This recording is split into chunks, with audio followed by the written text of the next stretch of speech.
अब आपके inter board exam में चंद दिनों का समय शेष है। ऐसे में जरूरी हो जाता है कि अंतिम समय में आपको previous year question paper, model paper और उसके साथ सेंटअप एग्जाम का क्वेश्चन पेपर, मंथली एग्जाम का क्वेश्चन पेपर का लगातार आपको चीजें रिवीजन करते रहना है और उसको बैठकर आपको सॉल्व करते रहना है।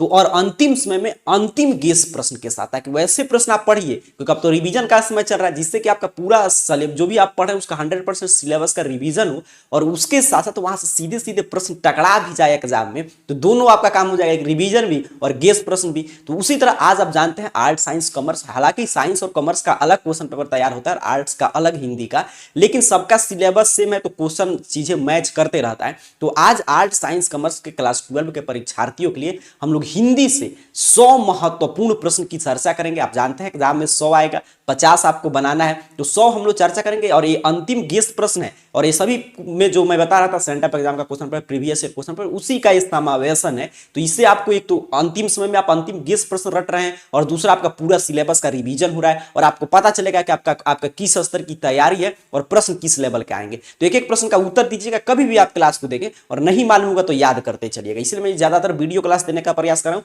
ताकि इसमें हम लोग कोई ज्यादा लाइव क्लास की तरह इधर उधर की बात नहीं करें, सीधे प्रश्न उत्तर पे फोकस रहें और कम समय में मैक्सिमम प्रश्न की चर्चा कर लें, जिससे कि अगर कोई विद्यार्थी अगर कुछ नहीं पढ़ा है तो इसी क्लास को 2 बार 3 बार देखकर याद करके जाए। तो चीजें अंतिम समय में अंतिम गेस प्रश्न है, तो आप समझ ही रहे हैं यहां से काफी ज्यादा प्रश्न रिपीट करेगा। चलिए थोड़ा सा मैं इसको बड़ा कर दे रहा हूं, यहाँ पे आगे तो इंस्ट्रक्शन है कि 100 मार्क्स का पेपर वगैरह होता है, तो आप जानते हैं। थोड़ा सा इसको बड़ा करते हैं कि आपको स्पष्ट दिखाई दे।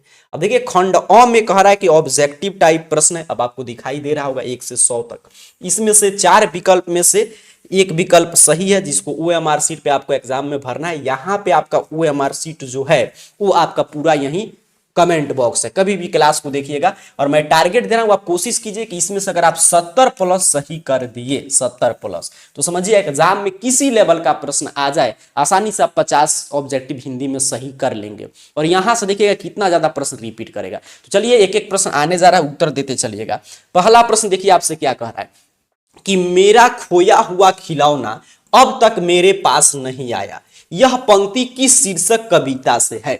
अब सीधे सीधे प्रश्न उत्तर पे फोकस रहेंगे, ज्यादा डिटेल में हम लोग नहीं जाएंगे, क्योंकि आप जानते हैं एग्जाम में कम समय तो आपको रटते चलना है। आपके पास अब 2 ही विकल्प है, या तो एक प्रश्न का उत्तर याद है तो आंसर दीजिए सही से, नहीं याद है तो रट जाइए। तो ये किस से है सर, तो जो भी विद्यार्थी कह रहे हैं कि पुत्र वियोग में मेरा खोया हुआ खिलौना अब तक मेरे पास न आया, किस में है, सुभद्रा कुमारी चौहान के पुत्र वियोग कविता में। तो ऑप्शन है, जो भी विद्यार्थी आंसर देना उनका उत्तर बिल्कुल सही है। जल्दी जल्दी उत्तर देते चलिएगा और नहीं मालूम है तो चीजें याद करते चलेंगे। अब दूसरा नंबर प्रश्न देखिए क्या कह रहा है।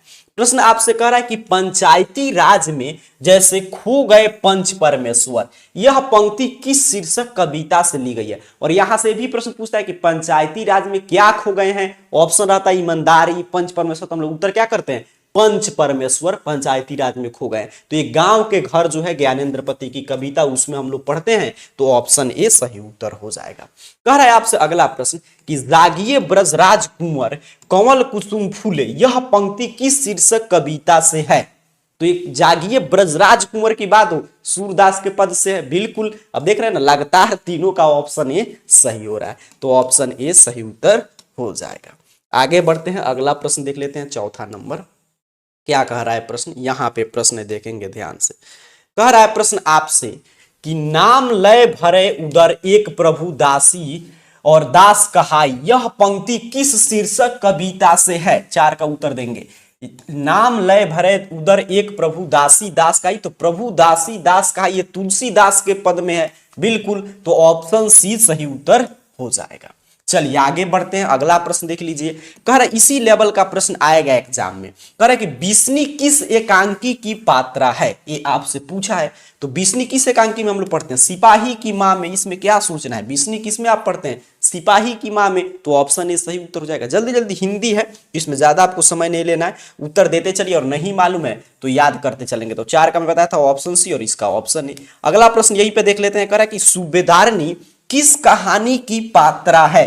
तो सूबेदारनी जो है वो उसने कहा था, जो लहना सिंह जिसमें है प्रमुख नायक के रूप में, उसी में है, तो ऑप्शन बी सही उत्तर हो जाएगा 6ठा नंबर प्रश्न का। चलिए आगे बढ़े, अगला प्रश्न देखिएगा, यहां पे है 7 नंबर प्रश्न, उत्तर दीजिएगा क्या होगा सही उत्तर। चलिए सबका उत्तर आ रहा है, आंसर देते चलिएगा, कभी भी क्लास को देखें आंसर जरूर दीजिएगा। चलिए 7वां नंबर प्रश्न देखिए क्या कह रहा है। प्रश्न है आपके स्क्रीन पे कि करे कि वजीरा सिंह किस कहानी का पात्र है। तो वजीरा सिंह, लहना सिंह, ये सब किस कहानी में है? उसने कहा था में है। तो ऑप्शन ए सही उत्तर हो जाएगा।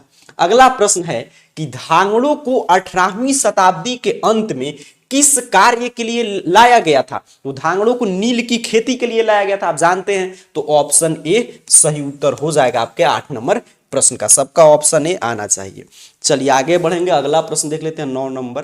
कह रहा है प्रश्न आपसे, यहां पे देखिए कि निमोनिया से मरने वालों को मुरब्बे नहीं मिला करते, यह उक्ति किस शीर्षक पाठ से है? तो निमोनिया से मरने वाले को मुरब्बे नहीं मिला करते, यह उसने कहा था में पढ़ते हैं हम लोग। तो ऑप्शन ए सही उत्तर हो जाएगा। अब यहां से आप देख रहे हैं ना कि अगर आपके पास समय है, डेली 1 घंटा आप हिंदी पे समय दे सकते हैं। अगर आपकी तैयारी ऐसे मान लीजिए अगर बुक से प्रश्न आ रहा है, आप नहीं सॉल्व कर पा रहे हैं, आपके पास 2 ही विकल्प होता है हिंदी में, या तो बुक अच्छा से पढ़ जाइए बार बार, क्योंकि देखिए बुक का लाइन बाय लाइन उठाकर पूछ ले रहा है, तो अगर आप अच्छा से पढ़े रहेंगे तो इसका उत्तर दे पाएंगे। और नहीं तो दूसरा ऑप्शन क्या है कि आप हिंदी व्याकरण पे कमांड कर लीजिए, क्योंकि आगे हिंदी व्याकरण से भी प्रश्न मिलेगा। तो मान लीजिए यहां से कुछ प्रश्न आप छोड़ते भी हैं, तो क्योंकि अपने को 85 बनाना, इसीलिए तो चीजें आसान हो गया, क्योंकि आधा अपने को छोड़ना है। तो यहाँ पे ऑप्शन ए फिलहाल सही उत्तर था। अगला प्रश्न है कि व्यक्ति से नहीं, हमें तो नीतियों से झगड़ा है, सिद्धांतों से झगड़ा है, कार्यों से झगड़ा है, उक्त संभाषण किस समाजवादी लेखक का है? संपूर्ण क्रांति, जयप्रकाश नारायण, बिल्कुल सही। ऑप्शन ए सही उत्तर हो जाएगा। जल्दी जल्दी उत्तर देते चलेंगे और जिस भी प्रश्न का उत्तर गलत हो रहा है रटते चलिएगा। चलिए आगे बढ़ते हैं, अगला प्रश्न देखेंगे। कह रहा है आपसे कि आदमी यथार्थ को जीता ही नहीं, यथार्थ को रचता भी है, यह कथन किस लेखक का है? आप समझ रहे हैं ना प्रश्न का लेवल। अगर आप बुक पढ़े होंगे, अच्छा से समझे होंगे, तो कितना आपको आसान लगता है। अगर बुक नहीं पढ़े होंगे तो आपके लिए कठिन होगा। लेकिन अपने को घबराना नहीं, क्योंकि इसीलिए तो अंतिम समय सारा प्रश्न मैं करा दे रहा हूं, कि यहां से एग्जाम में प्रश्न आए तो आपको गलत नहीं करना है। और ये भी सीखना है कि अगर मान लीजिए मुझे बुक पे नहीं कमांड है, कोई ऐसा विद्यार्थी है, तो कैसे व्याकरण से किया। यहाँ पे मैं जो टारगेट है 50 कम से कम 100 में से वह मैं अचीव कर पा रहा हूं कि नहीं। और जो मैं टारगेट दिया तो 70 दिया हूं, लेकिन मैंने एग्जाम में जो बनाना है। और उसके साथ जो विद्यार्थी मान लीजिए व्याकरण पे, हिंदी व्याकरण पे कमजोर है, बुक अच्छा से पढ़े, तो भी यहाँ पे चीजें सीखेंगे कि हाँ क्या बुक से मैं अपना जो भी टारगेट है 50 बनाना, वो क्या मैं पूरा कर पा रहा हूँ कि नहीं, मुझको कहाँ पे अब बचे हुए समय में रिवीजन करने की आवश्यकता है। तो इसका उत्तर दीजिएगा। तो आदमी यथार्थ को जीता ही नहीं, यथार्थ को रचता भी है, यह मलयज का कथन है। तो ऑप्शन ए सही उत्तर है। अगला प्रश्न देखेंगे। करे जब देश के भाग्य में का निर्णय हो रहा हो, तो व्यक्तियों के भाग्य को पूर्णतः भुला देना चाहिए, यह उक्ति किस शीर्षक पाठ से है? तो एक लेख और एक पत्र से है। भगत सिंह लिखते हैं कि जब देश के भाग्य का निर्णय हो रहा हो, तो सच बात है कि व्यक्ति के भाग्य को भुला देना चाहिए। तो ऑप्शन ए सही उत्तर हो जाएगा। चलिए आगे बढ़ते हैं, अगला प्रश्न देखते हैं। हिंदी है तो चीजें जल्दी जल्दी उत्तर दीजिए, और नहीं मालूम है तो याद करते चलिएगा। अच्छा अगला प्रश्न इधर होगा, हम लोग इसको थोड़ा सा बड़ा न किए थे, तो हम लोग यहाँ पे थे 12 नंबर प्रश्न पे। चलिए इधर आते हैं 13 नंबर प्रश्न। यहाँ पे देखिएगा, उत्तर देते चलिएगा एक एक प्रश्न का। और लगातार क्लासेज अगर आप चाहते हैं कि लाइव क्लासेज हो, तो भी एक समय आप कमेंट कर सकते हैं नीचे कमेंट बॉक्स में, तो उस समय लेकर हम लोग लाइव क्लासेज कर लेंगे। यहाँ पे देखिए अगला प्रश्न 13 नंबर कह रहा है कि ओम प्रकाश और सुखदेव सिंह त्यागी किस शीर्षक पाठ के पात्र हैं? ये आपसे पूछा जा रहा है 13 नंबर प्रश्न। कह रहे कि ओम प्रकाश और सुखदेव सिंह त्यागी जो हैं वो किस शीर्षक पाठ में आप पढ़े, मतलब किस पाठ के पात्र हैं, ये आपसे पूछा गया है। जल्दी जल्दी उत्तर देंगे, कमेंट में लिखिए 13 और उत्तर दीजिए। तो ओम प्रकाश आ गया, और देखिए सुखदेव सिंह त्याग, ये देखिए सुखदेव सिंह भगत सिंह के मित्र का बात नहीं हो रहा है, तो किसमें है? जूठन में है। ऑप्शन ए सही उत्तर हो जाएगा। करेक्ट। गंडक नदी की चर्चा किस शीर्षक पाठ में? तो ओ सदा नीरा में गंडक की चर्चा है। बहुआ टाइप प्रश्न है सर, ऑप्शन ए सही उत्तर है। 15 पे प्रश्न है कि मुक्ति बोध का पूरा नाम क्या है? तो मुक्ति बोध का पूरा नाम गजानन माधव मुक्ति बोध है। तो ऑप्शन सी, रटते चलेंगे, ऑप्शन सी आना चाहिए था 15 का। 16 नंबर प्रश्न देखिए, कह रहा है आपसे कि जे कृष्ण मूर्ति के पिता का नाम क्या था? देखिए जे कृष्ण मूर्ति का पूरा नाम पूछता है, तो जिद्दू कृष्ण मूर्ति। इनके पिता का नाम क्या था? तो इनके पिता का नाम नारायण जिद्दू न था, बिल्कुल। तो ऑप्शन ए के साथ जो विद्यार्थी जा रहे हैं उनका उत्तर बिल्कुल सही है। करे उदय प्रकाश की माता का क्या नाम था? तो उदय प्रकाश जी के माता का नाम आप लोग बताइए, गंगा देवी था, बिल्कुल। तो ऑप्शन ए पे है, तो ऑप्शन ए सही उत्तर हो जाएगा। रटते चलेंगे। चलिए आगे बढ़ते हैं, यहां पे भी ऑप्शन है, मैंने बताया था, यहां पे भी ऑप्शन है। 18 नंबर प्रश्न यहीं पे हम लोग देख लेते हैं। कह रहा है प्रश्न मोहन राकेश का जन्म स्थान कहाँ है? मोहन राकेश जो सिपाही की मां एकांकी लिखे हैं, इनका जन्म स्थान कहाँ है? तो अमृतसर पंजाब में। तो 18 का ऑप्शन सी सही उत्तर हो जाएगा। चलिए आगे बढ़े, अगला प्रश्न देख लेते हैं 19 नंबर। यहाँ पे प्रश्न है, करे सुभद्रा कुमारी चौहान का जन्म स्थान कहाँ पे है? ये आपसे पूछा जा रहा है। तो सुभद्रा कुमारी चौहान का जन्म स्थान इलाहाबाद में है और इनका कविता पुत्र वियोग पढ़ते हैं हम लोग। अच्छा, ज्ञानेंद्र पति का जन्म स्थल कहाँ है? तो गोंडा झारखंड में, गोंडा झारखंड में है। ऑप्शन ए सही उत्तर याद रखेंगे। ध्यान से चीजें समझिएगा और याद करते चलेगा। इसमें देखिए ज्यादातर चीजें, जैसे सुभद्रा कुमारी चौहान का जन्म स्थान कहाँ है, तो इसमें कुछ समझने वाला चीज है, ये तो आपको रटना ही पड़ेगा, इलाहाबाद में। ज्ञानेंद्र पति का जन्म स्थान कहाँ है? तो गोड्डा झारखंड में। तो ये चीजें आपको याद ही करना पड़ेगा। अब चलिए 21 नंबर प्रश्न देखें। तो कह रहा है कि प्रकृति वर्णन से संबंधित कविता कौन सा है? ये भी प्रश्न कई बार पूछा गया है। तो प्रकृति वर्णन उषा में है। तो ऑप्शन बी सही उत्तर है। 22 नंबर प्रश्न है कि विजक के रचयिता कौन है? तो विजक के रचयिता आप जानते हैं कबीर दास हैं। इन्हीं के उपदेशों का संग्रह, कबीर दास के उपदेशों का संग्रह किसमें है? विजक में। तो ऑप्शन बी सही उत्तर है। आगे बढ़ते हैं, अगला प्रश्न देख लेते हैं 23 नंबर। कह रहा है आपसे, यहां पे देखिए कि अर्धनारीश्वर शीर्षक निबंध में शंकर और पार्वती के किस प्रकार के रूप का वर्णन मिलता है? ये आपसे पूछा गया है। तो उनके कल्पित रूप का वर्णन मिलता है कि जैसे अर्धनारीश्वर क्या है? तो अर्धनारीश्वर जो है वो शिव और पार्वती के कल्पना काल्पनिक रूप है, तो कल्पित रूप होगा, यथार्थ है नहीं, आदर्श नहीं, वास्तविक है नहीं। अगला प्रश्न है कि लेखक को स्कूल में झाड़ू लगाते हुए किसने देख लिया था? ओम प्रकाश वाल्मीकि जी के जो आत्मकथा है जूठन, तो उनके किसने देख लिया था? उनके पिताजी ने देखा था। तो ऑप्शन सी इसका भी सही उत्तर हो जाएगा। अगला प्रश्न है, मुन्नी डाक गाड़ी के पीछे क्यों जाती है? ये आपसे 25 नंबर प्रश्न पूछा जा रहा है। तो मुन्नी जो है डाक गाड़ी के पीछे चिट्ठी लेने के लिए जाती है। तो ऑप्शन ए सही उत्तर हो जाएगा। सिपाही की मां कहानी में आप पढ़े होंगे। तो 25 का ऑप्शन ए सही उत्तर है। चलिए आगे बढ़ते हैं, अगला प्रश्न देख लेंगे। कह रहा है आपसे 26 नंबर प्रश्न देखिए। कह रहा है कि मानक जो है बिस्नी से दूध की जगह क्या मांगता है? तो मानक जो है बिस्नी से दूध की जगह पानी मांगता है। तो ऑप्शन ए सही उत्तर है। याद करते चलिएगा, क्या मांगता है? पानी मांगता है। समझिए, ये सब प्रश्न कब आप उत्तर दे पाएंगे? जब आप बुक पढ़े होंगे अच्छा से। ठीक है, आपको बस अभी समय नहीं कि मैं ये नहीं कहना चाहता कि आप सब चीज छोड़ के बुक पढ़िए। मैं क्या कहना चाहता हूं कि आप डिसाइड कर लीजिए क्लास के माध्यम से, आज आराम से पूरा अंत तक बने रहिए और कॉपी पेन लेकर एक एक प्रश्न का उत्तर दीजिए और अंत में मिलाकर काउंट कीजिए कि हाँ आपका कितना सही हो रहा है। अगर आप मान लीजिए बुक और व्याकरण मिलाकर 50 पढ़ लेना, तो जो भी आप पढ़े उसका रिवीजन करते, 50 मतलब सही कर पा रहे हैं, तो जो भी आप पढ़े उसका रिवीजन करते रहिए। जहां से दिक्कत हो रहा है, 50 से कम प्रश्न अगर सही हो रहा है, तब आपको सोचना पड़ेगा कि आपको बुक का रिवीजन करना है कि ग्रामर का। एक तो करना ही पड़ेगा, क्योंकि हिंदी में आप 50 में 50 ऑब्जेक्टिव में नहीं लाएंगे तो फिर काम नहीं चलेगा। तो ऑप्शन ए सही उत्तर हो जाएगा 26 नंबर प्रश्न का। 27 नंबर प्रश्न है कि साम्यवाद किससे लड़ रहा है? तो साम्यवादी आप जानते हैं पूंजीवादी से लड़ रहे हैं। बिल्कुल सही। तो बहुअर टाइप प्रश्न है, ऑप्शन ए सही उत्तर हो जाएगा। तुलसीदास का सर्वश्रेष्ठ महाकाव्य कौन सा है? तो तुलसीदास का सर्वश्रेष्ठ महाकाव्य रामचरितमानस है। रामचरितमानस है। कमायनी तो जयशंकर प्रसाद की है। तो ऑप्शन सी 28 का सही उत्तर है। चलिए चीजें रटते चलेंगे, या इतना रट लेंगे तब भी यहां से काफी प्रश्न सीधे सीधे एग्जाम में देखने को आपको मिलेगा। रामधारी सिंह दिनकर की रचना निम्न में से कौन है? तो अभी ऊपर चर्चा कर रहे थे अर्धनारीश्वर हम लोग पढ़ते हैं रामधारी सिंह दिनकर जी की। तो ऑप्शन सी 29 का सही उत्तर है। 30 नंबर प्रश्न है कि जे कृष्णमूर्ति की रचना निम्न में से कौन है? तो जे कृष्णमूर्ति शिक्षा पाठ लिखे हैं जिद्दू कृष्णमूर्ति। ऑप्शन ए सही उत्तर हो जाएगा 30 नंबर प्रश्न का। 31 नंबर प्रश्न है भगत सिंह की रचना निम्न में से कौन है? देखिए यही सब तो प्रश्न खोज कर एग्जाम सेंटर पे सबसे पहले आपको सॉल्व कर लेना है। तो भगत सिंह की रचना कौन है? एक लेख और एक पत्र है। ऑप्शन बी याद करते चलिएगा।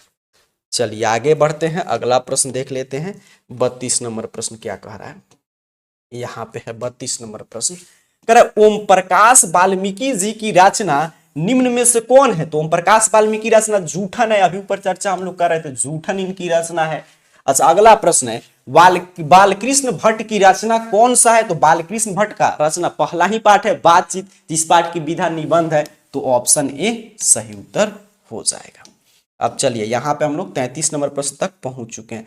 और जो विद्यार्थी जो मैं टारगेट दिया था कि 70 सही करना है, अगर 70 अगर आसानी से यहाँ पे सही करके जाते हैं तो समझिए आपका कोई दिक्कत नहीं, एग्जाम में आपका किसी भी तरह की कठिनाई की सामना नहीं करना पड़ेगा, आसानी से आप 50 सही कर पाएंगे 100 में से। अब इस प्रश्न का उत्तर दीजिएगा, क्या कह रहे हैं, कह रहे आपसे कि जायसी की रचना निम्न में से कौन है। मलिक मोहम्मद जायसी की रचना इसमें से कौन है, ये आपसे पूछा जा रहा है। तो कड़बक है पहला ही हमारा कविता, ऑप्शन ए सही उत्तर याद रखेंगे। कह रहे सुभद्रा कुमारी चौहान की कविता निम्न में से कौन है, ये भी कई बार हम लोग ये बात चर्चा कर चुके हैं। सुभद्रा कुमारी चौहान की कौन सा है, पुत्र वियोग है, बिल्कुल सही। तो ऑप्शन सी सही उत्तर हो जाएगा 35 नंबर प्रश्न का। 36 नंबर प्रश्न है, भूषण की कविता निम्न में से कौन है। अच्छा देखिए, किस मतलब की कहानी के कहानीकार या लेखक कौन है, किस आपके मतलब कि पाठ के लेखक कौन है, किस कविता के कवि कौन है, उसकी विधा क्या है, इसकी जीवनी, ये तो 10th में ही प्रश्न आता था, 12 में भी प्रश्न आता है। तो ये चीजें आपके क्लास से देखिए कितना ज्यादा आपका रिवीजन हो रहा है, देख रहे हैं लगभग जो भी महत्वपूर्ण है इस साल के लिए सारा इस सेट में आपको मिल जा रहा है। तो यहां से याद करते चलिएगा। भूषण की कविता कौन है, कवित है, कवित के रचनाकार कौन है, भूषण। तो ऑप्शन बी 36 का सही उत्तर याद रखेंगे। 37 नंबर प्रश्न है, रघुवीर सहाय की कौन सी कविता आप पढ़ते हैं। तो रघुवीर सहाय की हम लोग अधिनायक पढ़ते हैं सर। तो ऑप्शन सी सही उत्तर याद रखिएगा। रघुवीर सहाय कौन कविता लिखे हैं, अधिनायक। चलिए आगे बढ़ते हैं, अगला प्रश्न देख लेते हैं 38 नंबर। कह रहा है आपसे, यहाँ पे देखिए चीजें थोड़ा सा इसको हम लोग इधर करते हैं। कितना नंबर प्रश्न है हमारा, 38 नंबर। कह रहा है प्रश्न कि जयशंकर प्रसाद की कविता निम्न में से कौन सी है। तो जयशंकर प्रसाद की कविता हम लोग पढ़ते हैं तुमुल कुलाहल कुलह में। तो ऑप्शन ए सही उत्तर हो जाएगा। भूषण की कविता में कौन रस पाया जाता है। तो भूषण की कविता में वीर रस पाया जाता है, वीर रस प्रधान उनकी कविता है। तो ऑप्शन ए सही उत्तर याद रखेंगे। कह निम्न में से किस कहानी में गैंग्रीन का उल्लेख है। तो रोज कहानी में हीरानंद वात्स्यायन अयज्ञ जी की रचना है रोज, उसी में आपका गैंग्रीन का उल्लेख है। चलिए आगे बढ़ते हैं, अगला प्रश्न देख लेते हैं। 40 तक चर्चा कर चुके हम लोग। 41 नंबर प्रश्न कह रहा है आपसे, 41 नंबर प्रश्न कि ओ सदानीरा हिंदी साहित्य के किस विधा के अंतर्गत आता है। तो ओ सदानीरा निबंध है, निबंध विधा के अंतर्गत आता है। तो ऑप्शन सी सही उत्तर हो जाएगा। अगला प्रश्न देखिए 42 नंबर प्रश्न कह रहा है कि रामधारी सिंह दिनकर किस विश्वविद्यालय में उप कुलपति के पद पर रहे हैं। तो भागलपुर विश्वविद्यालय में। कहां पे रहे हैं, भागलपुर विश्वविद्यालय में रामधारी सिंह दिनकर जी उप कुलपति के पद पे रहे हैं। तो ऑप्शन ए 42 नंबर प्रश्न का सही उत्तर हो जाएगा। चलिए आगे बढ़ते हैं, अगला प्रश्न देख लेते हैं। यहां पे देखिएगा 43 नंबर प्रश्न है। कह रहा है प्रश्न आपसे कि शिक्षा शीर्षक पाठ क्या है। तो शिक्षा शीर्षक पाठ क्या है, शिक्षा शास्त्र है। ऑप्शन ए सही उत्तर है। अगला प्रश्न है कि नाभादास किस प्रकार के भक्त कवि थे। तो नाभादास जो थे वो सगुण उपासक राम भक्त कवि थे नाभादास। आप पढ़े होंगे उनके बारे में जीवनी, तो आपको याद होगा। तो ऑप्शन ए सही उत्तर हो जाएगा। कर हिंदी का समन्वयवादी कवि किसे माना जाता है। तो हिंदी का समन्वयवादी कवि तुलसीदास को माना जाता है। तो ऑप्शन ए सही उत्तर याद रखिएगा। चलिए आगे बढ़ते हैं, अगला प्रश्न देख लेते हैं।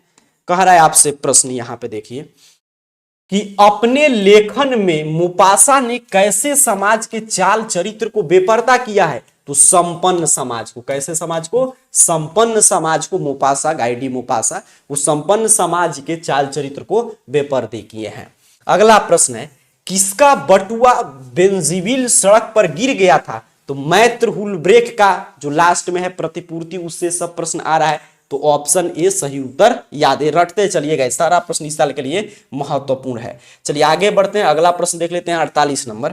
कह रहे आपसे कि चित्ररेखा किस कवि की रचना है। तो चित्ररेखा मलिक मोहम्मद जायसी जी की रचना है। तो ऑप्शन ए रट लेंगे। आगे बढ़े, अगला प्रश्न देखते हैं 49 नंबर प्रश्न क्या कह रहा है आपसे। यहां पे देखिए प्रश्न है कि क्लर्क की मौत शीर्षक कहानी में क्लर्क का क्या नाम है। तो इवान दमित्रिची चेरक्योर इनका नाम है। तो ऑप्शन ए सही उत्तर रट जाएंगे, यही क्लर्क का नाम है। 50 पे प्रश्न है कि महात्मा गांधी अंतरराष्ट्रीय हिंदी विश्वविद्यालय के प्रथम कुलपति निम्न में से कौन रहे। तो महात्मा गांधी अंतरराष्ट्रीय हिंदी विश्वविद्यालय के प्रथम कुलपति अशोक वाजपेयी जी रहे हैं। तो ऑप्शन ए सही उत्तर है। एग्जाम में तो आपको 50 प्रश्न ही बनाना है, लेकिन वहां पे जरूरी नहीं है कि आप शुरू से ही 50 बना लेंगे। तो चीजें हम लोग पूरा याद करते हैं और यहां से अब अंतिम समय में पूरा एक सेट आप जानते हैं 100 आएगा, तो उसी तरह हम लोग पूरा चर्चा कर ले रहे हैं। आपका टारगेट है 70 प्लस और कम से कम तो 50 आपको सही करना ही चाहिए। चलिए 51 नंबर प्रश्न यहीं पे है, देख लेते हैं हम लोग। तो 50 का क्या मैं बता रहा था आपको, ऑप्शन ए सही उत्तर हो जाएगा। कर हार जीत शीर्षक कविता निम्न में से किनकी है, तो ये अशोक वाजपेयी की है। किनकी है, अशोक वाजपेयी की है। और ये गद्य कविता है, मतलब गद्य के रूप में कहानी के जैसा एक कविता है। तो ऑप्शन डी याद रखेंगे, 51 का सही उत्तर है। चलिए आगे बढ़ते हैं, अगला प्रश्न देख लेते हैं 52 नंबर प्रश्न। करे प्यारे नन्हे बेटे को शीर्षक कविता का नायक कहाँ का रहने वाला है। तो प्यारे नन्हे बेटे में जो कविता का मतलब शीर्षक का नायक है वो भिलाई छत्तीसगढ़ का रहने वाला है। तो ऑप्शन ए सही उत्तर हो जाएगा। 53 पे प्रश्न है कि हरचरना किस कविता का पात्र है। तो अधिनायक, हरचरना किस कविता में आप पढ़े हैं, अधिनायक में। तो 53 का ऑप्शन सी सही उत्तर हो जाएगा। चलिए आगे बढ़ते हैं, अगला प्रश्न देख लेते हैं। ध्यान से चीजें देखते चलिएगा, समझते चलिएगा एक एक प्रश्न को। और यहां से सभी प्रश्न, अब तो अंतिम समय है तो आपके पास दो ही विकल्प है जो मैं बता रहा था। एक तो अपना स्व मूल्यांकन आपका हो रहा है आज के क्लास के माध्यम से, और आपका रिवीजन भी हो रहा है। और जो प्रश्न का उत्तर नहीं मालूम है तो एक गेस प्रश्न है, तो इसको याद रखेंगे तो एग्जाम में प्रश्न आएगा तो दिक्कत नहीं होगा आंसर देने में।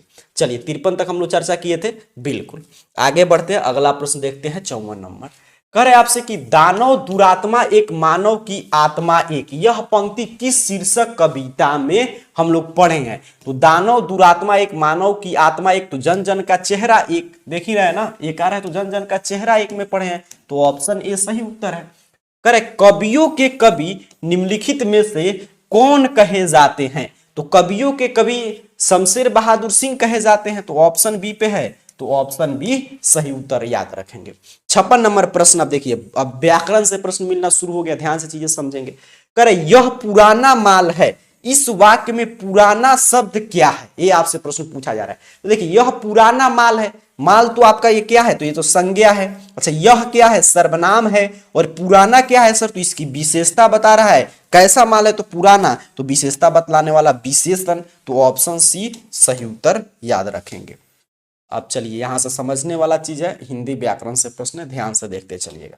कह रहे आपसे कि जो बहुत बोलता है उसके लिए एक शब्द क्या होगा। तो जो बहुत बोलता है उसको बोलते हैं वाचाल, क्या बोलते हैं, वाचाल। तो ऑप्शन बी 57 का सही उत्तर है। 58 पे प्रश्न देखिए, करे जो पुरुष अभिनय करे उसके लिए एक शब्द, अनेक शब्दों के लिए एक शब्द, यहां से देखिए काफी रिपीट होगा। तो जो पुरुष अभिनय करता है उसे बोलते हैं अभिनेता। तो ऑप्शन बी इसका सही उत्तर है, क्या है, ऑप्शन बी। चलिए अगला प्रश्न देखिए, करे कि ऐसी संज्ञाएं जिनके खंड सार्थक होते हैं उन्हें क्या बोलते हैं। तो उन्हें बोलते हैं यौगिक, उन्हें क्या बोलते हैं, यौगिक बोलते हैं। देखिए दो तरह की मतलब संज्ञाएं हम लोग पढ़ते हैं अर्थ के आधार पे। एक रूढ़, तो रूढ़ में क्या होता है, वैसे शब्द को रखते हैं जो मतलब कि टूट तो जाए लेकिन टूटने के बाद उनका कुछ भी अर्थ नहीं निकले, जैसे नाक हो गया। अच्छा योगरूढ़ क्या होते हैं, जो मतलब टूट का कोई विशेष अर्थ और यौगिक जिनका अर्थ निकले, जैसे विद्यालय वगैरह। चलिए आगे बढ़ते हैं, अगला प्रश्न देख लेते हैं, यहीं पे है। कह रहा है जिस पर विश्वास किया जा सके उसके लिए एक शब्द क्या होगा। कमेंट बॉक्स में लिखेंगे 60 और उत्तर देंगे। तो जिस पे विश्वास किया जा सके वो विश्वसनीय होता है, वो क्या होता है, विश्वसनीय। तो ऑप्शन ए सही उत्तर हो जाएगा। आगे बढ़ते हैं, अगला प्रश्न देखिए 61 नंबर। कह रहा है प्रश्न आपसे कि जिसने यश प्राप्त किया हो उसके लिए एक शब्द क्या होगा। मतलब जो अनेक शब्दों के लिए एक शब्द से खूब प्रश्न है। तो जिसने यश प्राप्त किया उसे बोलते हैं यशस्वी, कि आदमी क्या है, यशस्वी है। अगला प्रश्न है निरीक्षण करने वालों के लिए एक शब्द। तो जो निरीक्षण करे वो क्या होता है, निरीक्षक होता है, बिल्कुल। तो ऑप्शन सी सही उत्तर हो जाएगा। ठीक है, जो परीक्षा ले वो परीक्षक, जो अन्वेषण करे वो अन्वेषक, जो पर्यवेक्षक का काम करे तो वो पर्यवेक्षक, जो निरीक्षण का कार्य करे वो निरीक्षक हो जाएगा। जी जान शब्द कौन सा समास है। तो जी जान शब्द में दोनों पद प्रधान है, तो इसलिए द्वंद्व समास हो जाएगा। देखिए अब यही भाव कब होता है, जब पहला पद अव्यय होता है। जब दोनों पद प्रधान तो द्वंद्व, जब पहला पद संख्यावाचक तो द्विगु, और जब विशेष विशेषण का भाव आए तो क्रमधारय। अगला देखिए, कमल नयन शब्द का कौन सा समास है? तो अभी मैं बता रहा था जब विशेष विशेषण का भाव हो तो कर्मधारय, तो कमल नयन मतलब नयन कैसा है, कमल के समान है, तो एक शब्द की एक विशेषता बतला रहा है तो कर्मधारय हो जाएगा। ऑप्शन सी सही उत्तर है 64 का। चलिए 65 देखिए, करे आजीवन शब्द कौन समास है? तो आजीवन, जीवन में आ लगा है पहले, तो पहला ये क्या है, अव्यय है पहला पद, तो अव्यय भाव समास, तो ऑप्शन ए सही उत्तर है। आगे बढ़ते हैं, अगला प्रश्न देख लेते हैं, देखते चलिएगा, याद करते चलिएगा। 66 नंबर प्रश्न, करे गुलाब का पौधा प्रतिदिन फलता फूलता जा रहा है, ये कौन सा पदबंध है? ठीक है, गुलाब का जो पौधा है वो प्रतिदिन फलता फूलता जा रहा है, तो कौन सा पद? देखिए पदबंध एक छोटा सा टॉपिक है और इसे पूरा वाक्य पढ़ के हम लोग देखते हैं जो भी अर्थ निकलता है ना वही हो जाता है। तो इसमें देखिए जा रहा है फूलता जा, मतलब क्रिया पदबंध का उदाहरण होगा, तो ऑप्शन ए सही उत्तर हो जाएगा। 67 नंबर प्रश्न है, कृपणता शब्द कौन संज्ञा है? तो कृपणता जैसे बचपन वगैरह ये सब कौन सा संज्ञा होता है? भाववाचक, भाव का बोध हो रहा है, तो ऑप्शन बी सही उत्तर है। करे भारतवर्ष शब्द कौन सा संज्ञा है? तो भारतवर्ष व्यक्तिवाचक, क्योंकि एक देश का नाम है तो इसलिए क्या हो जाएगा, व्यक्तिवाचक। चलिए आगे बढ़ते हैं, अगला प्रश्न देख लेते हैं। अगला प्रश्न यहां पे है, करेक्ट, कवि शब्द में कौन सा संज्ञा है? 69 नंबर प्रश्न का उत्तर दीजिएगा। तो कवि से पूरे कवि जाति का बोध हो रहा है, इसलिए कौन संज्ञा होगा? जातिवाचक होगा, बिल्कुल सही, ऑप्शन बी सही उत्तर हो जाएगा। 70 पे प्रश्न है कि झुंड शब्द कौन सा संज्ञा है सर? तो झुंड से पूरा एक झुंड मतलब समूह का बोध हो रहा है, तो समूहवाचक संज्ञा हो जाएगा। आगे बढ़ते हैं, अगला प्रश्न कर आपसे कि दुस्साहस शब्द का संधि विच्छेद क्या होगा? तो दुस्साहस जो है विसर्ग संधि का उदाहरण, दु प्लस साहस होता है, जो ऑप्शन ए पे है, तो ऑप्शन ए सही उत्तर याद रखिएगा। चलिए आगे बढ़े, अगला प्रश्न देख लेते हैं। 71 का सबका ऑप्शन आ गया, बिल्कुल ध्यान से देखते चलिएगा और याद करते चलिएगा। चलिए अगला प्रश्न यहां पे रहा, कह रहे हैं आपसे कि अन्वेषण शब्द का संधि विच्छेद क्या होगा? ये आपसे प्रश्न पूछा जा रहा है। तो अन्वेषण का संधि विच्छेद देखेंगे तो अन्वेषण, अनु प्लस एसन, तो अनु प्लस एसन यहां पे है, तो यही सही उत्तर हो जाएगा। करे आलस्य शब्द में कौन सा उपसर्ग है? तो उपसर्ग शब्द के पहले लगता है तो आ है, ऑप्शन ए सही उत्तर है। करे अज्ञान शब्द में कौन सा उपसर्ग है? तो अज्ञान में भी ज्ञान में अ लग गया तो अज्ञान बन गया, तो ऑप्शन ए सही उत्तर याद रखेंगे। अच्छा यहाँ पे दो और प्रश्न है, देख लेते हैं हम लोग। कह रहे परलोक शब्द में कौन सा उपसर्ग है? तो लोक हमारा मूल शब्द था, उसमें शब्द के पहले क्या लगा है? पर, तो परलोक, तो ऑप्शन ए सही उत्तर याद रखिएगा। चलिए अगला प्रश्न देखिए, कह रहे जुर्माना शब्द में कौन सा प्रत्यय है? 76 नंबर प्रश्न है। तो जुर्माना शब्द में प्रत्यय तो जैसे उपसर्ग पहले लगता है उसी तरह प्रत्यय बाद में, तो जुर्म प्लस आना, तो आना हो जाएगा, ऑप्शन सी सही उत्तर है। उपसर्ग जैसे शब्द के पहले लगता है और उसके अर्थ को बदल देता है, उसी तरह प्रत्यय जो होता है वो मूल शब्द के अंत में लगकर उसके अर्थ को बदल देता है। चलिए अगला प्रश्न यहाँ पे देखेंगे, 77 नंबर प्रश्न क्या कह रहा है आपसे? प्रश्न है कि पंकिल शब्द में क्या प्रत्यय है? ये आपसे प्रश्न पूछा गया। तो पंकिल, पंक मूल शब्द था उसमें ईल लग गया, तो ऑप्शन ए सही उत्तर हो जाएगा। करे चमक शब्द क्या है? चमक का मतलब लिंग निर्णय कीजिए, तो चमक क्या है? स्त्रीलिंग है, तो ऑप्शन बी सही उत्तर हो जाएगा 78 का। 79 नंबर प्रश्न है यात्रा। तो यात्रा तो कई बार पूछा गया प्रश्न है, प्रीवियस ईयर क्वेश्चन पेपर आप पढ़े होंगे तो कई बार पूछा गया प्रश्न है, ये स्त्रीलिंग है, तो ऑप्शन ए सही उत्तर हो जाएगा। कुहासा, जो आजकल कुहासा काफी आप देख रहे होंगे, ठंडा का मौसम है तो कुहासा क्या है? पुल्लिंग है, कुहासा क्या है? पुल्लिंग है। चलिए आगे बढ़ते हैं, अगला प्रश्न देख लेते हैं। देखिए सभा शब्द भी देखिए कई बार पूछा गया प्रश्न, रिपीटेड प्रश्न है। सभा शब्द क्या है? ये आपसे पूछा है, मतलब सभा का लिंग निर्णय कीजिए, तो सभा क्या है? स्त्रीलिंग है, तो ऑप्शन सी सही उत्तर हो जाएगा। अगला प्रश्न है कि अनल शब्द का पर्यायवाची क्या होगा? तो अनल मतलब क्या होता है? आग, अनल, पावक, ये सभी आग है, तो ऑप्शन ए सही उत्तर हो जाएगा। करे आयुष्मान शब्द का पर्यायवाची, तो आयुष्मान मतलब चिरंजीवी, आयुष्मान भव मतलब ज्यादा दिन जियो, चिरंजीवी का अर्थ भी वही होता है। करे कनिष्क शब्द का विलोम क्या होगा? तो कनिष्क मतलब छोटा, ज्येष्ठ मतलब बड़ा, तो ऑप्शन ए सही उत्तर है इसका। आगे बढ़े, अगला प्रश्न देखते हैं। 85 नंबर क्या कह रहा है? तो 84 का मैं क्या बताया था आपको, ऑप्शन ए सही उत्तर था। 85 नंबर प्रश्न देखिए, कह रहा है आपसे कि स्वदेश शब्द का विलोम क्या होगा। तो स्वदेश मतलब अपना देश और परदेश मतलब दूसरे का देश, तो ऑप्शन सी सही उत्तर है। कह रहे उन्नति शब्द का विलोम, उन्नति का उल्टा क्या होता है, अवनति होता है, बिल्कुल से उन्नति का उल्टा क्या होगा, अवनति, तो ऑप्शन ए इसका भी सही उत्तर है। कह रहे अधिकतम शब्द का विलोम क्या होगा, तो अधिकतम मतलब जो ज्यादा हो, न्यूनतम मतलब जो कम हो। अच्छा अगला प्रश्न है 88 नंबर देखिए, कह रहे अंग का उच्चार, तो अंग तो ये कंठ हो जाएगा, कंठ वर्ण है, ऑप्शन ऐसे क ख ग घ सभी कंठ वर्ण में ही आते हैं, इसका भी क्या हो जाएगा, कंठ ही ना होगा, अंग, बिल्कुल 88 का क्या हो जाएगा, ऑप्शन ए। आगे बढ़ते हैं, अगला प्रश्न देखिए, कह रहा है ट का उच्चारण स्थान क्या है। तो ट ठ ड ये सभी मूर्धा वाले वर्ण है, मूर्धा से उच्चारित होते हैं, तो ऑप्शन ए सही उत्तर हो जाएगा। ब तो प फ ब जितने हैं सभी ओष्ठ वर्ण है, ओठ से इनका उच्चारण करते हैं, वर्ण के उच्चारण स्थान से खूब प्रश्न मिलेगा, ऑप्शन सी सही उत्तर है। करे आंखों का तारा होना मुहावरे का क्या अर्थ है। तो आप किसी के आंखों के तारे हैं मतलब बहुत प्यारा होना, कहां पे है, प्रिय होना, ऑप्शन ए पे, तो ऑप्शन ए सही उत्तर याद रखिएगा। 91 का हो गया अपना ऑप्शन ए। चलिए आगे बढ़ते हैं, अगला प्रश्न देखते हैं 92 नंबर। पर चुटकी लेना मुहावरे का अर्थ क्या है, ये आपसे प्रश्न पूछा गया 92 पे। तो चुटकी लेना मतलब किसी का चुटकी लेना मतलब हंसी उड़ा रहे हैं, बिल्कुल नहीं समझना होगा, नहीं दुखी करना होगा, नहीं संकेत करना, क्या होगा, हंसी उड़ाना, तो ऑप्शन है। कर तीर मारना मुहावरे का अर्थ क्या है। तो तीर मारना मुहावरे का अर्थ क्या होता है, आप कोई बड़ा कार्य कर दिए हैं, तो ऑप्शन ए सही उत्तर है। चलिए अगला प्रश्न देखिए, कर दिल छोटा करना मुहावरे का अर्थ क्या है। तो दिल छोटा करना मतलब हतोत्साहित होना, ठीक है, तो ऑप्शन सी सही उत्तर हो जाएगा 94 का। चलिए आगे बढ़ते हैं, अगला प्रश्न देख लेते हैं, आपका यहां पे रहा 95 नंबर प्रश्न। कर पुष्प शब्द का विशेषण क्या होगा, ये आपसे पूछा है। तो पुष्प शब्द का विशेषण मतलब जो विशेषता बतलाए, तो पुष्पित होगा, जैसे पुष्पित, बिल्कुल ये विशेषता बतलाएगा। कह रहे राष्ट्र शब्द का विशेषण क्या होगा। तो राष्ट्र शब्द का, अच्छा यहाँ पे 95 नंबर प्रश्न का क्या था, पुष्पित, बिल्कुल सही, पुष्प का क्या होगा, पुष्पित, सही है। राष्ट्र शब्द का विशेषण क्या होगा आपसे पूछा जा रहा है। तो राष्ट्र शब्द का विशेषण देखा जाए तो राष्ट्रीय होता है, ऑप्शन ए पे है, तो ऑप्शन ए सही उत्तर हो जाएगा 96 का। अब देखिए विशेषण क्या होता है, जो विशेषता बताते हैं, राष्ट्र से विशेषता नहीं बोल रहे, लेकिन राष्ट्रीय पुष्प, तो पुष्प की विशेष, पुष्प कैसा है, राष्ट्रीय है। राष्ट्रीय पशु, पशु कौन सा, राष्ट्रीय, तो विशेषता बतला रहा है, तो ये विशेषण हो जाता है।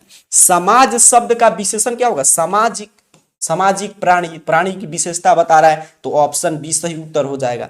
98 नंबर पे प्रश्न है, संधि के कितने प्रकार हैं, 3 प्रकार हैं, स्वर संधि, व्यंजन संधि और विसर्ग संधि। चलिए आगे बढ़ते हैं, अगला प्रश्न कह रहा है आपसे, कौन आ रहा है किस सर्वनाम का उदाहरण है, ये आपसे पूछा है। तो कौन आ रहा है प्रश्न पूछ रहे हैं, प्रश्नवाचक सर्वनाम है, तो 99 का ऑप्शन है। 100 पे कुछ खा लो किस सर्वनाम का उदाहरण है। तो कुछ खा लो, कुछ आ जाए तो अनिश्चयवाचक, तो ऑप्शन बी सही उत्तर हो जाएगा। नीचे कमेंट बॉक्स में बताइए अपने नाम के साथ कि आपका 100 में से कुल कितना प्रश्न सही हुआ। सही विद्यार्थी अपने नाम के साथ बताएंगे कि आपका 100 में से कुल कितना प्रश्न सही हुआ है। चलिए सही विद्यार्थी बताएंगे, और कभी भी क्लास को देखिए जरूर बताइएगा, और चीजें अपना आप स्व मूल्यांकन कीजिए। और यहां से आप देख रहे हैं ना, सब्जेक्टिव प्रश्न की शुरुआत हो रहा है, ये सब विषयनिष्ठ प्रश्न है, सब्जेक्टिव टाइप प्रश्न है, तो ये भी हम लोग आगे सीखेंगे कि किस प्रश्न का उत्तर कैसे लिखना है। तब तक के लिए बस आपको यही अपना स्व मूल्यांकन कर लेना है क्लास के माध्यम से, और जो भी प्रश्न का उत्तर गलत हुआ है उसको देखकर फिर से क्लास को रट जरूर लीजिएगा, क्योंकि सभी प्रश्न आने वाले बोर्ड एग्जाम के लिए अंतिम गेस प्रश्न है, तो याद रखेंगे तो यहाँ से काफी प्रश्न आपके पेपर में देखने को मिलेंगे। आगे आपका क्लास चाहते और किस विषय का, नीचे कमेंट बॉक्स में बताइएगा। मिलते हैं अगले क्लास में, तब तक के लिए पढ़ाई करते रहिए, रिविजन करते रहिए। आप सभी को बहुत बहुत धन्यवाद।